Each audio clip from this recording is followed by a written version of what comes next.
Just now, volunteers searching for Lily and Jack Sullivan have uncovered 2 new leads at the Riverbank, and what they found has instantly become the most talked about moment in this investigation. The discoveries were subtle, almost easy to overlook, but once spotted, they changed everything. And then, only hours later, the RCMP released a statement so brief, so dismissive, that it left both the searchers and the public stunned. Because between what volunteers found and what authorities said about it, something does not add up. Stay with me, because what unfolded along the Middle River yesterday may be the biggest development in this case in days. Lily and Jack Sullivan didn't just walk off. Their disappearance has continued to defy every familiar pattern investigators expect when 2 children vanish near a forested area. In ordinary missing child cases, even the most chaotic ones, there are always breadcrumbs, accidental clues the environment refuses to hide. But here, every normal indicator is missing. No scent trail for dogs, even after multiple K-9 units swept the woods under different weather conditions. No dropped personal items, not a sock, not a wrapper, not a toy. No confirmed footprints, despite the soft patches of mud and moss where impressions should have been easy to detect. Not a single belonging that could be confidently tied to the kids has turned up in the forest, along the winding trails, or in any of the first-phase search grids that specialists ran through in the early days. It's the kind of disappearance that makes even the most seasoned search commanders pause and admit, quietly but urgently, this isn't how lost children behave in a forest. Over the past week, that unsettling truth has driven volunteers to push harder than ever. Dozens of searchers, including a skilled team from Ontario known for taking on complex cold terrain, have been rotating to the Lansdowne Station region. They've been crawling under tangles of underbrush, mapping deer runs that twist unpredictably through the shadows, tracing old ATV tracks, and combing through the dark, slow-moving waterways that slice through the landscape like veins. They've gone back into previously cleared sectors, determined not to miss anything that might have been overlooked in earlier sweeps. But the Riverbank, that long, curving, unpredictable line of shoreline, where the middle river drags its feet through mud, reeds, and debris, that's where everything about this search has started to feel different. And it's there, along that shifting, uneasy border between land and water, that yesterday's discoveries changed the tone of the investigation entirely. The first major discovery came in the mid-afternoon, right as volunteers were widening their search grid along one of the thickest, most overgrown stretches of the Middle River, a section so dense with vegetation that even experienced searchers described it as walking through a wall of green. As they pushed deeper between the reeds and the interwoven branches, one volunteer suddenly stopped. Something pale was jutting out of the mud. Not large, not obvious, but out of place enough to break the rhythm of the search line. At first glance, it looked like a scrap of fabric. But when the volunteer knelt down and brushed away the wet silt, the shape became unmistakable. A small, child-sized t-shirt. Damp, mud-stained, and partially buried as if the river had swallowed it halfway and changed its mind. A few feet away, a second object surfaced. A soft blanket, the kind you'd expect a child to carry on car rides or keep on their bed. It was twisted tightly around a piece of driftwood, almost knotted by the force of moving water. And tucked even deeper between the river rocks, volunteers found 2 small items, so wedged in place that they had to be pried out carefully to avoid damaging them. Each item was treated with meticulous care.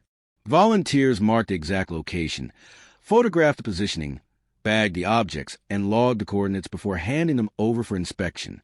Despite the adrenaline in the air, the process was calm, controlled, deliberate, exactly how trained search teams are supposed to handle potential evidence. But the discovery stirred something deeper than procedural urgency. The location felt wrong.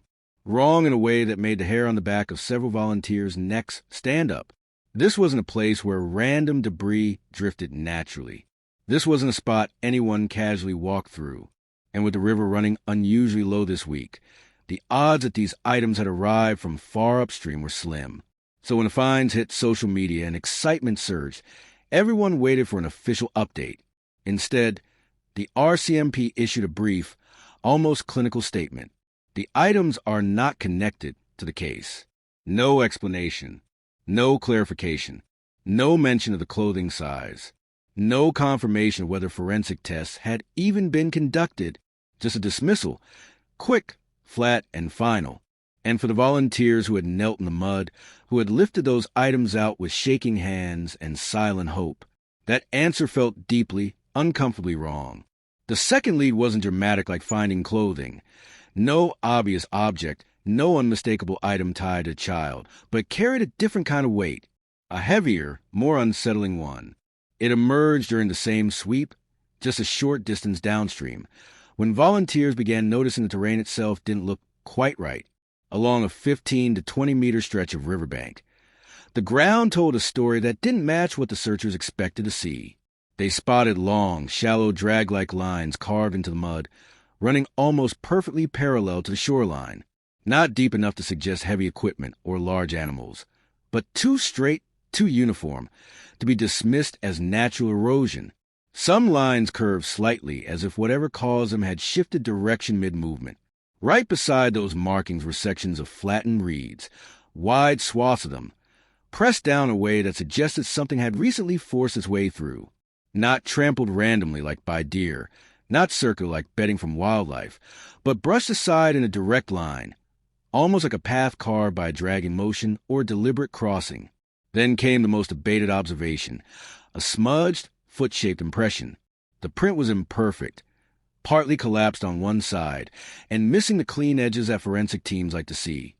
But the basic outline was there, long enough to spark questions, vague enough to avoid conclusions. It wasn't a clean footprint, but it wasn't nothing.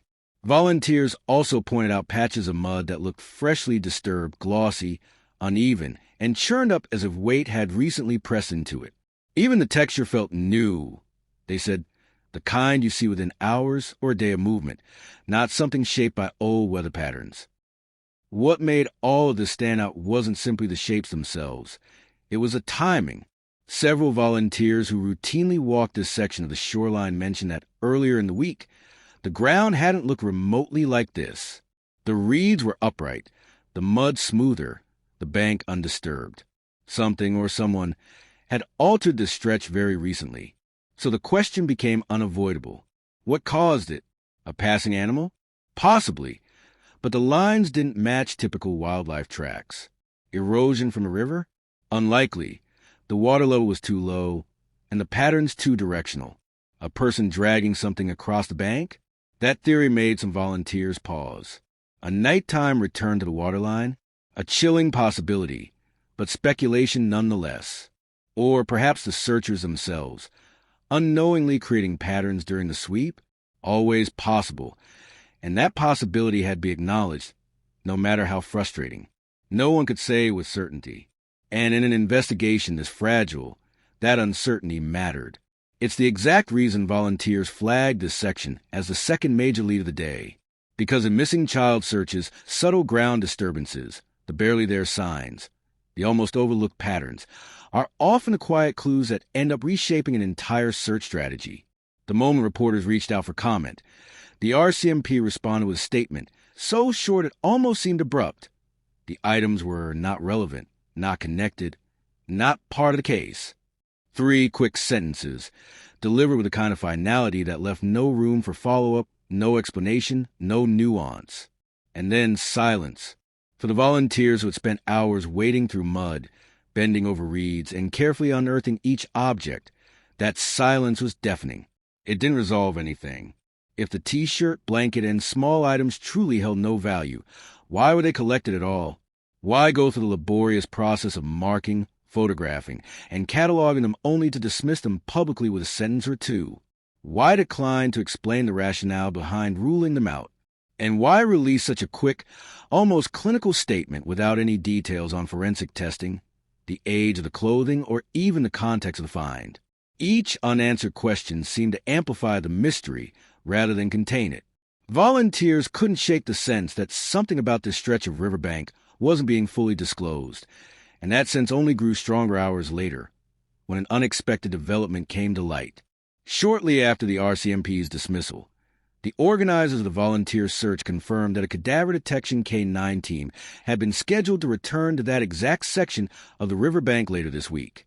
These dogs are among the most specialized resources available in missing person investigations, trained to detect scents that are otherwise imperceptible to humans. Their deployment is not casual. It is a deliberate decision, used in cases where investigators believe there could be critical evidence or clue that has been overlooked. And that's where the contradiction becomes impossible to ignore. If nothing in that area matters, if everything found is irrelevant as the RCMP claims, then why would such a highly trained unit be brought in? Why invest specialized manpower and time into a section officially deemed unconnected to the case? That inconsistency is now fueling the biggest wave of speculation